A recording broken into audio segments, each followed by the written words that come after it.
Welcome back to the Success Framework. So far, we've done a whole heap of work to make sure we're ready to scale our business.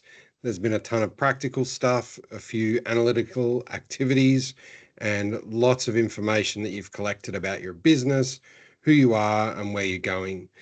The next thing that we're going to cover are the key success tools that'll help you or ensure that you're underpinned by the right set of skills to create great connections with people, to elicit information, and basically be the conversationalist that matches the business you've designed. So I'll start by sharing a slide deck. Let's get that going. And you're going to have to put up with my Mac settings up the top there. So really the focus of this section is to give you a range of tools, skills, and information that allows you to be successful in communication. And let's start with having a look at what that is. So we're going to talk about the communication behavior model, which is basically what are the things that are happening when people are communicating. VAKAD, or visual, auditory, kinesthetic, and auditory digital language. And so this is the thing that'll give you insight into the types of language people are using. Tonality control, which is something, if you were to go back through every video in this series, you would see me using tonality control to change the pace of the conversation, to focus your attention on different things. We're then going to jump into the format model of communication, why, what, how, what else, and that'll make some sense when we get there. Framing and reframing, so how to frame up a problem and then reframe it to something different. For example, you might notice that the quality of these videos is literally done in my house versus being filmed. And one might say that having videos filmed in your home is suboptimal when you're trying to scale and teach people how to grow their businesses. Or one could say that it's authentic and real and it's more about progress, not perfection, and starting. Wouldn't you agree? Framing and reframing. Priming, in the context of teaching, often what you'll do is you will pre-teach, teach, and then validate. Priming is similar to that. You're priming your audience to be ready to receive information. Elicitation, we look at the three fundamental basics of eliciting information from people, and then I'll send you down a rabbit hole of information you could seek, use, leverage, or read. We'll discuss the compelling close, and so everything that you need to set up to develop a compelling close, as in closing a sale, closing a deal. And we'll finish by talking about rapport and reading and leading people. So let's get into it. The communication and behavior model, this has come out of neurolinguistic programming and the research and analysis that was done throughout the development of that methodology of coaching and healing. And basically, what it focuses on is what's happening for people when information is coming in. So the reason why we want to know this is we understand what's happening when we communicate. And so if you understand what's happening when you communicate, you can test, observe, react, and respond based on the message you're putting out there and the way people respond. So for example, for all humans, there'll be an external event. So something happens outside of you. That comes in through your eyes, your senses, and your brain will delete, distort, or generalize the information it sees. Now, that could be, for example, you see a bunch of people fighting in the middle of a city area that's known for drugs, so you generalize that it must be some sort of fight over drugs. Whatever the example, the generalization is helping your brain categorize information. It could distort it, so that whole idea of we only see what we want to see, or it deletes it and ignores it. So that's everything that is out in the world that you literally ignore moment to moment. So that's the first thing that happens, is your brain is categorizing information, whether or not it's important to you. You then filter that information that's coming in through language. So if it's in a different language, same language that you speak, based on your values. So what do you believe? Beliefs, the decisions or choices that you've made in your life or in that moment, your memories, and then meta programs, which is, it matters, but it's a bit more detailed than we're doing here. It's another course, another concept, another set of info you can look at later. So once you've seen something, the three systems make sure you need to see it. Then it filters it through your values and beliefs. And then what happens is, in your mind's eye, you get an internal representation of it. And that will change your physiology and your mental emotional state. And then once all of that's happened, then there's a behavior. So this is the communication model. So whenever you're putting something out there to people, this is what's going through their mind. So I guess what's useful about this is knowing the whole process that someone goes through whenever they receive something. So if you want to flip it and say, how do I make this useful? Well, what is the behavior I want from someone, from a client? What internal pictures do I want them thinking? What state and physiology do I want them to have? What are the types of memories, decisions, beliefs, values, and language are my core customers going to have within them? And what do I want to do to make sure that they are focused in on my stuff, that it doesn't get deleted, distorted, or generalized? So how do I differentiate it so it stands out?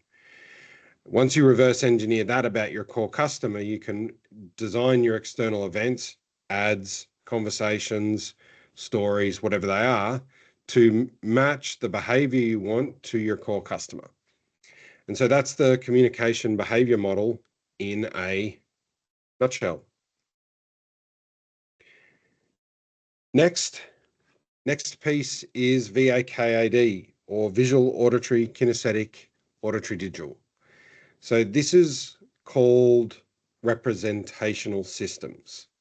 Now, the reason representational systems are useful is it focuses you on the types of words and language people are using and gives you insight into how they might perceive the world, how they might represent it, and how they communicate within it. And so it's all about creating more opportunity to make sure your message is heard by the people you're looking at and talking to. And so what I'm going to do is I'm going to break down VAK for you now. I'm going to start with visual. So visual people, you will notice they speak in seeing. It's all about the pictures, what they see around them. You might notice that they speak pretty fast because they're speaking in images. There's lots of information. They might sit up tall and erect, their eyes up. The appearance of things is important to them. So does it look good? Because if it doesn't look good, it mightn't appeal to them. They tend to be organized. They learn by associating images with conversations. If communication is only verbal, they're challenged to recall that information. So they need their pictures to go with what you're teaching them, communicating to them. They'll want to get a clear picture in their mind, and they like to have diagrams, visual representations, things that they can see to help them remember, recall, and understand something. They aren't easily distracted by noises and usually have to see something for it to capture their attention. That's that visual external event. Some visual language, I'm not going to read through it all. The point is there is a heap of visual language that people that are primarily visual will use, like get an eyeful, they're staring off into space, they'll say, take a look at this, they want to see into it before they make a choice. They'd like to reveal some sort of detail. So get familiar with the types of visual language that you're going to hear, and that'll help you better identify visual people. The next one was auditory. For some practical physical things. So you might notice that they breathe from the middle of their chest. They might move their eyes from side to side. Now, I appreciate this eye stuff doesn't necessarily make sense. It'll make more sense when we get to the eye patterns. They'll often talk to themselves, get easily distracted by noise. They like to be told how they're doing a good job, so the conversational piece. They will be especially sensitive to the tone of voice in which you communicate, and they will respond to sounds and consequently like music. The types of language that you'll hear auditory people using, they'll talk about clearly expressing themselves. They'll want to be called upon. They might tune something out or be all ears. A range of auditory language that indicates the listening, the sound-related way of representing information. Next is kinesthetic. They will be, as far as physiology, they'll breathe lower in their body, more lower down in their tummy, filling from the bottom of their lungs. You might notice that their tummy goes in and out as they breathe, and they take a lot longer to say what they want to say. They're feeling into it. They'll respond to touch. They like physical rewards that they learn and memorize by doing. So you have an action or an activity that goes with something, and that will help them memorize it. And something has to feel right for them to be interested. They like doing activities, the action of activities. Some kinesthetic language, all about feelings, pain in the neck, they need to hold on to it, they're itching to start. There's about controlling yourself, come to grips with something. It's all about the act of doing, the physical nature of the language that they use. The big thing with kinesthetic people is they're just trying to feel into it. Does it feel right? Now, I hope you don't hear it, but literally my dog is trying to get comfortable right now. It's staying on there. Thank you, dog. Auditory Digital. The dog. That's only going to bother those people that are highly auditory focused. Those ones that are visual have probably read the text already. Those ones that are kinesthetic are probably feeling into it and making sure that, I genuinely don't mind that my dog's there. The last one of 4 is Auditory Digital. So this came out again of the neurolinguistic programming space.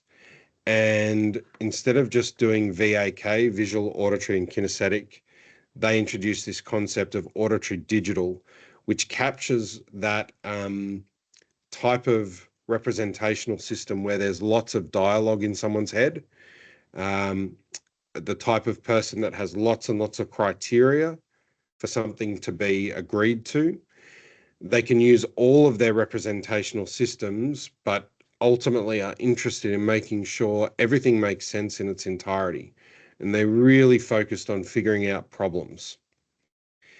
The auditory language or auditory digital language is more details orientated, specificity, like something needs to be deemed to be correct. It needs to be calculated, considered, defined, documented, processed, those types of things. Now, at this point, you might say, well, so what? All of this stuff. When we're talking about writing copy, you want to make sure your copy has visual, auditory, kinesthetic, auditory digital language. That might mean a combination of audio content, pictures, activities that people can do. If you want to maximize the number of people that see and understand what you're producing, well, then maximize your use of all the language types across visual, auditory, kinesthetic, and auditory digital. And this will ensure each person that represents information in a different way is most likely to hear what you have to share. If you wanted an activity the thing you would go out and do is for 4 days, day 1, listen to people's use of visual language. Day 2, listen to people's use of auditory language. Day 3, kinesthetic. Day 4, auditory digital.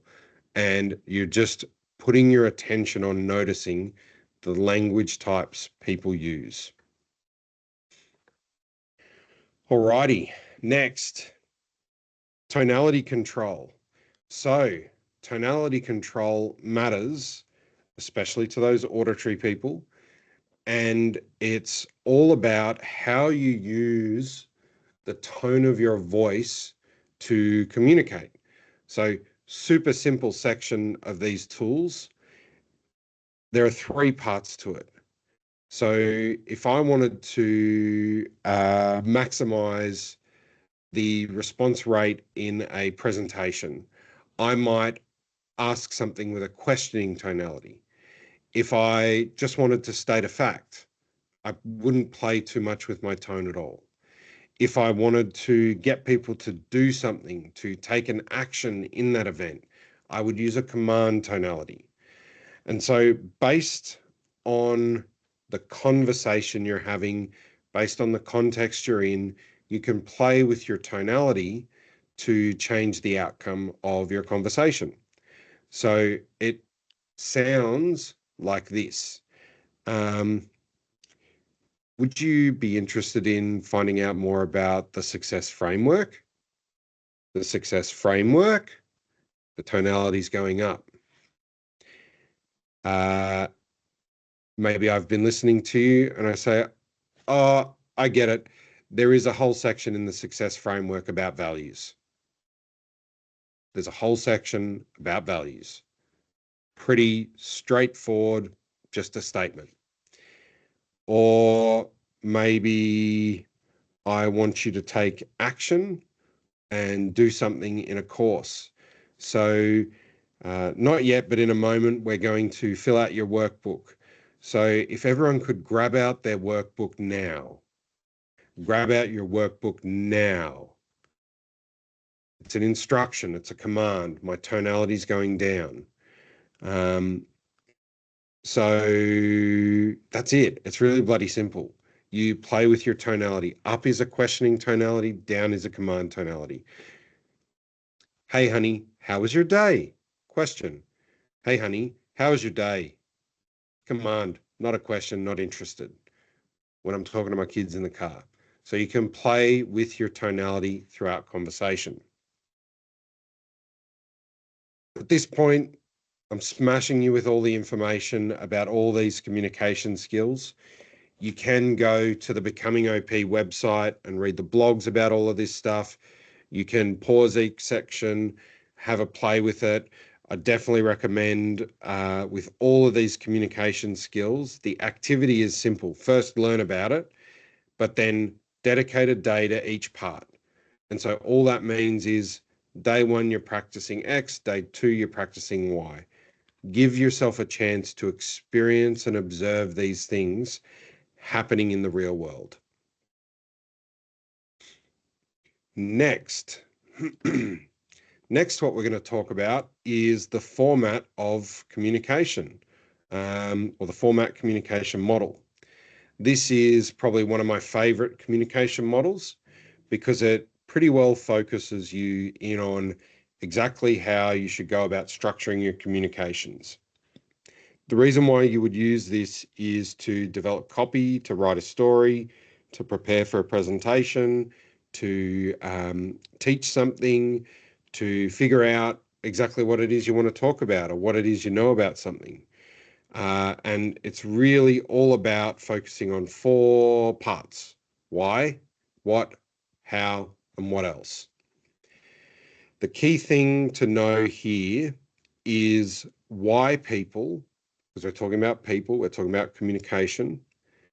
People that need to know the why need the why up front, or they can't hear the what. People that want to know the what don't necessarily need to know the why, but they can't get to how if they don't have what it is you're talking about. You'll sense a theme. The how people don't necessarily need the why or the what, but they can't get to the end if you don't tell them how to do it. And the what else people, they don't necessarily need any of the other things. They'll be thinking about, what else can I use this for? So they're the people that ask lots of questions. So in a nutshell, why is the purpose for the communication? What is the history and background? How is how to do it, or what is involved? And what else has everything to do with how else it could be used? And it looks or sounds like this in practice. The reason why I wanted to put communication skills in the success framework is so that people that go through this program have all the tools they need to not only succeed in business, but succeed in their communication. What it's based on is a range of tools that have been collected through neurolinguistic programming, all the body language research that's been done. So like Joe Navarro, people like that, Richard Bandler, name escaped me in this moment, Chris Howard, Karen E. So all these people involved in the NLP community and the creation and dissemination of it, we're all a part of bubbling up this format of communication. How you apply it is, once you understand a topic you want to talk about, you only need to figure out 4 things. So you figure out, why am I talking about it? What is it about? And the history. How do I apply it and use it? And what else people might need to know about it to be effective with it. So that, once you understand the how, you can apply it to writing, writing, communicating, etc.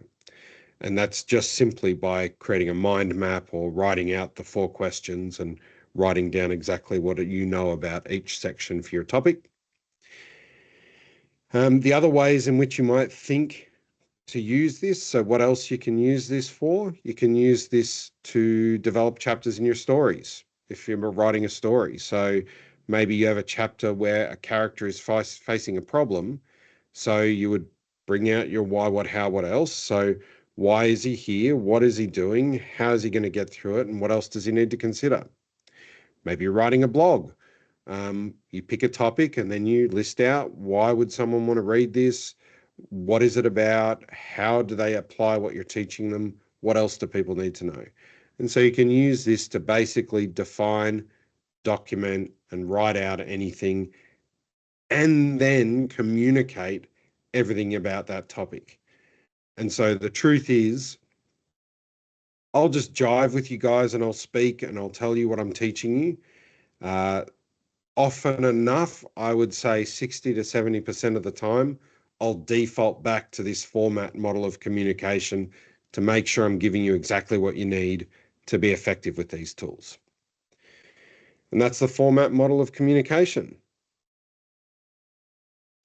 Next, framing and reframing. Okay, so the reason why you want this is so that you can easily respond to objections or barriers that your people give you when you are selling them stuff. You know, you've got a business, you're trying to scale it. This is a way in which you can reframe or frame conversations you're having with customers. Super simple. Obviously, there's 8 things here. I'll run through them. Basically, how you go about applying this is, in any moment, any given moment, someone will throw up an objection, or maybe you want to pre-resolve an objection. So you can use a frame or a reframe. For example, a context reframe is changing a situation to show it can have an alternative meaning in a situation. I'll give you examples at the end. Content, change the meaning or detail of the content of a situation so it has an alternative meaning. Agreement, this is about increasing communication in a regular and high conflict situation, getting agreement. As if, this is about setting out your communication as if it's already happened. Backtrack, the process of verifying agreement by confirming what was said. Contrast, contrasting the message against something else. Outcome is about communicating the outcome of an interaction at the start, and relevance is confirming purpose of a conversation before stating what needs to be said. And so these are some examples of frames and reframes. Google it, use your AI tools. You're going to find tons of examples of applied frames and reframes. Really, what you want to do is have a deep understanding of your business, products, and services. And then if you really are maybe a little bit like me and go extremes, you could write out 1 to 3 reframes in each category for all products and services. And then you know how to reframe your products and services moment to moment. So I'll give you an example. So we're sitting in a meeting and you're telling me that you can't complete the face-to-face program. You know, you've just lost a staff member and you need to put your attention into solving that. And so all of your attention is focused on solving this staff member problem. So context reframe could be, so you now have less expenses and so more capacity to invest in getting help to solve a different problem. Taking the context of someone leaving and flipping it to they now have less expenses, therefore more money to invest in the next thing. Content. Changing the meaning or detail of the content of a situation so it has an alternative meaning. Our favorite leaders, politicians, especially if we use America as an example, are great at this. I won't say the gentleman's name just because, I don't know, there's a lot of hate and he's a big character. But there was a time that one of those American presidents was at a golf course pre golf comp, and it started raining. And the interviewer to this ex-president said, you know, raining today, that's pretty bad luck. What are the chances of you having a great game? And his content reframe was, well, actually, rain is good luck, especially when you're playing golf. It means you're going to have the best chance of playing well, especially if you've worked on that part of your game. So instead of rain being a negative, he changed the content to make it be a positive. Agreement.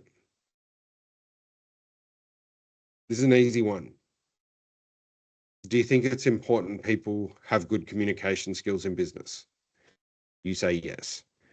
Do you think it's important that good communicators are great at listening? Yes. Do you think good communicators are born or they have skills that they learn? Not quite an agreement frame. If I just had one part, do you think people are born with good communication skills? Even that, I'm leaving it to chance what it could be.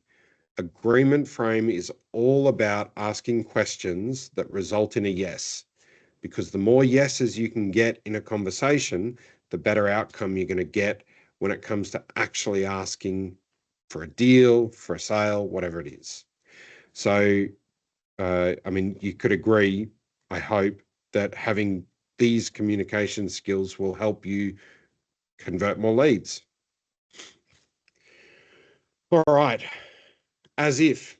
So as if frame is another pretty useful one. It's pretty easy to do. It's setting the frame as if something's already happened. So it might sound something like this. I'm really grateful that you've spent time doing the Success Framework training program. And when I see you at the face-to-face event where we go through taking it to the next level, I'm confident that you'll get the results that you're expecting, plus create an amazing network when we meet. So I'm presupposing as if you're going to show up and be at the physical event.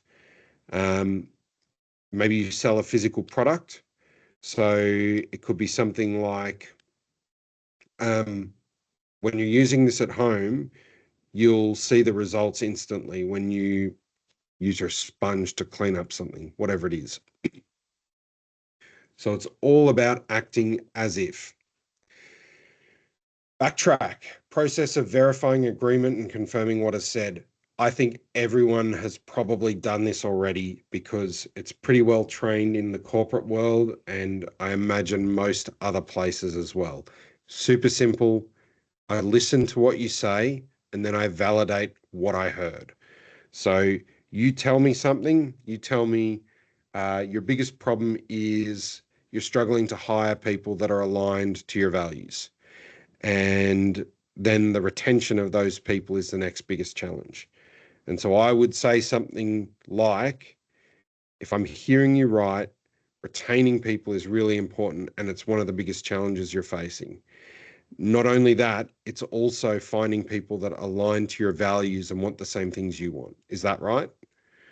So I'm doing a backtrack, validating I understand what I heard, and seeking an agreement frame, which is that right? And so that's a backtrack. Contrast, contrasting the message against something else. So, for example, if I was selling this program for $100,000, $100,000 compared to the $1 million you're projected to make after we finish doesn't seem that much, does it? It's a pretty extreme example. Another contrast frame could be people that have just organically grown get to an amazing point, especially those hustlers, those driven individuals. Comparing that to someone that just shows up and doesn't really care, the results are always so different, especially when you have a direction versus a total absence of leadership. The contrast between leadership and direction versus the absence of it. All right, last two. Outcome. Communicate the outcome of interaction at the start. Not too far off the format of communication or saying the why up front. It could go something like this. Let's pretend that we're at an event together, face to face. If I'm being a smart ass, you look like my next customer. Hi, my name's Rob Way. Or I could be at an event where I'm teaching, and it could be something like, by the end of this section, you'll have a deep understanding of framing and reframing, so that way you can deal with any objection or communication situation. Outcome. Define the outcome up front. That way people aren't trying to figure out what the conversation's about or where it's going. You've stated it right up front. I mean, you will have done the marketing section already. So literally this is the key frame setup for every short or video ever that people are putting on YouTube that's having success. State the outcome up the front so people know what they're going to get. Relevance. Okay. Confirm the purpose of the conversation before stating what needs to be said. I think this is the number one mistake I see people in retail making. They ask enough of a customer to sell that customer what they think they want or what they know they have to sell. So they're listening not for any other reason than to sell the thing they've got to get off the floor. Whereas an amazing salesperson, especially in retail, is listening for the problem, listening for the purpose. So through some simple question asking, you confirm what someone wants out of a situation. And so if I'm listening to you and you've just told me about values and purpose, there's no point in me trying to sell you on developing a business model canvas. You know, like that they just don't align, or deep diving on marketing when actually we need to validate your values and make sure your purpose is clear. So make sure your communication is relevant to the question people are asking. do that by validating your relevance of what you're about to share first. And those are the frames and reframing in a nutshell. Again, pause here, practice, play with them, write out your own reframes or frames based on your business, products, and services. Ready, set, go. Let's keep going. All right, priming has a relationship to both framing, reframing, and elicitation, which we're about to cover. And does take, if you want to be really successful, a little bit of thought up front, especially when you're going into a situation. And it's about the things you say, do, and put your attention on before you show up and have a conversation, have an event, pitch something, etc., etc. And so the objective is to prime or prepare your audience to best receive the message you want to give them. It starts by identifying the outcome you want to get. So get really clear on the outcome you want from any interaction that you're wanting to prime someone for. So maybe from this interaction, I want to improve your communication skills when selling. Okay, great. Improve your communication skills when selling. If I chunk up on that idea, all chunking up means is if I've talked about selling and communications, if I go up one level in the hierarchy of ideas, communication is one step above. I could say communication, I could say talking. Sales, what's one step above sales? Shopping, buying, selling. Those are some themes that are above just the act of selling. Once I chunk up, I've now got communication, I've got shopping, I've got a couple of themes there that I can hang some ideas on. The next step is to identify a story. That story relates to the chunked up idea. So I might have a story about a time I went shopping for a watch or a mic or a phone or whatever it is, a computer. And so the idea is you want to make sure you have a story that relates to the theme of the outcome you want. Next, you identify the state. What do I mean by state? The mental, emotional state that I want you to be in when hearing my story that ensures you are ready to be effective at hearing what I'm going to communicate. So if I'm going to talk to you about communication and sales, I'll identify a story that relates to me going shopping and wanting to buy something and making a choice on that. The state I might want you in is one of excitement to get what you're looking for. Okay.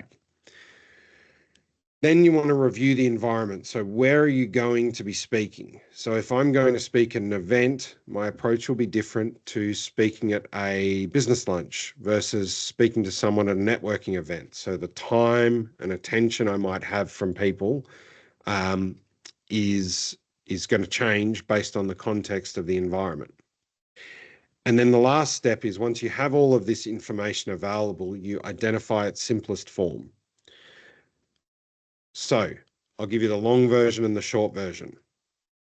So the outcome is I want you interested and excited about sales and communication skills. So I'm going to tell a long form story that gets us there. I went shopping recently to get some shirts. So I have some plain Mark Zuckerberg white, black, basic shirts. And I was going from store to store because I wanted to get the right thing that would fit me. Like it's important to find something that fits your needs. And at first I was really frustrated because everywhere I was going, they had these larges that are like super small. maybe I got a bit bigger, but they're super small. And so I would ask people, like, what sizing do you base it off? Like, how do you make sure it's the right size? And store to store to store, no one could answer my questions about sizing. And so that, it's frustrating at first. And, you start to solve your own problems. So I just start grabbing things and sort of holding them up and trying them on. But that gets frustrating because I don't have all day. I'm busy. I've got to get to my next thing. And so eventually I found a store where this salesperson just stopped and listened. And they even asked me a couple of questions to understand what it was I was looking for. And it was like a moment of total relief and excitement because they actually were listening to me. And before I could even ask what they had, they took me over to this section where there were 4 or 5 different shirts, a couple of different white and black ones. And, he said to me, like, it's a little embarrassing, but he's like, yeah, these XLs are what a large used to be. These double XLs are what a XL used to be. And so pretty quickly I think I ended up getting 6 or 8 shirts and was able to just walk out there with exactly what I needed. And if I pause there, long form story, all focused in on going through the journey of looking for something, going through the process of being denied and getting bad help, being busy and knowing you're running out of time, eventually getting someone that listens to you and pays attention and gives you that relief of being heard and then solves your problem. And so if I've used this long form story, I'm leading people's internal representation, their state is going from that journey of frustration, not getting what they need, distraction, pressure, through to someone actually listening and solving their problem and asking great questions. And so this whole story is priming the person in preparation for what comes next. So if we pause there, okay, what's the short version? Have you ever gone into a shop and experienced staff not listening to you when you tell them exactly what you want? Someone will say yes. Wouldn't it be far better if you could go somewhere, people listen to you, ask you the right questions, and then gave you exactly what you needed? Of course. So if we can learn how to do those skills and teach those skills, we're going to get a better outcome for our business. A few seconds, creates an internal image, anchor in the problem, anchor in the solution, give them the solution. So you can go long form, you can go short form. All of it is about priming the person's state for what comes next. I think if you were to listen to the book Influence, I think it goes into good detail about priming and the research that goes behind,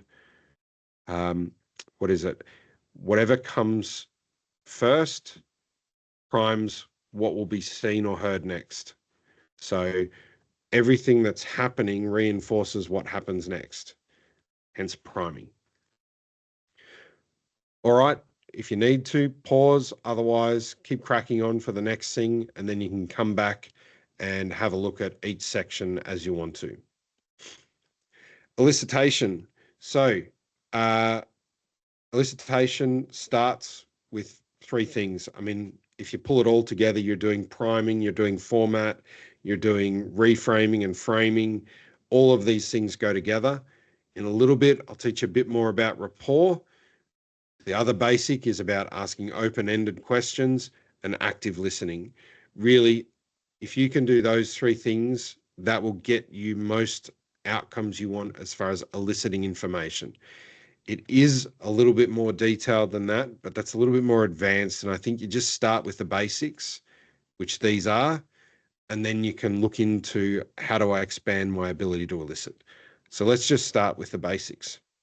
So building rapport, again, we'll go into a bit more detail very soon, is all about creating and establishing a connection between you and the person. The outcome that you should experience when generating rapport is a level of comfort and trust in the person in front of you or beside you that can be achieved through active listening, mirroring body language, showing genuine interest in the thoughts and feelings of people beside you. If it could be summed up as one thing, genuine curiosity in the person is the very first step to building rapport. If you're genuinely curious about them, you listen, you ask questions, you're going to go through that process of creating a connection. So start there, genuine curiosity. Asking open-ended questions. Encourage the person to share information freely by asking questions that can't be answered with a yes or no. So this is not about an agreement frame. It's about being curious. So instead of saying, do you live here in this town? Yes or no? Where did you originate from? Open-ended question. Are you here with your partner? Yes or no? This is a good one. Are you here with your partner? Yes or no? Yes or no?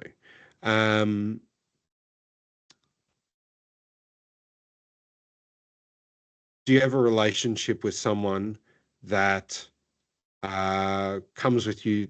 See, that's still a yes or no question.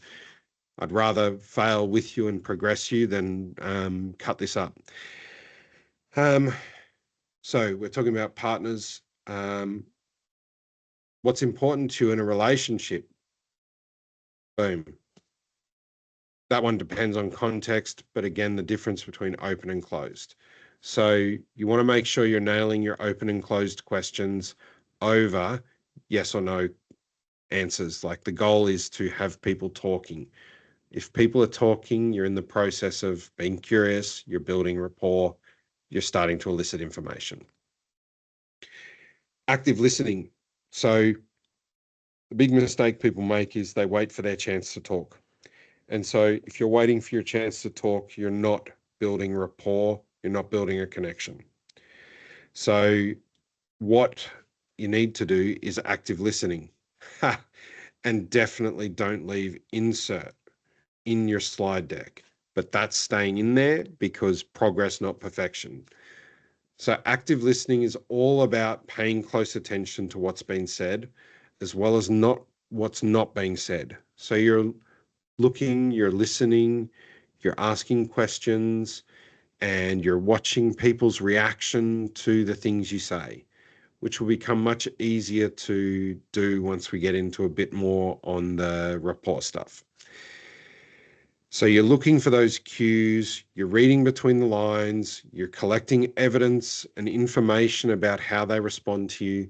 All of this helps make progress to you being able to elicit information through actively listening to what they're saying.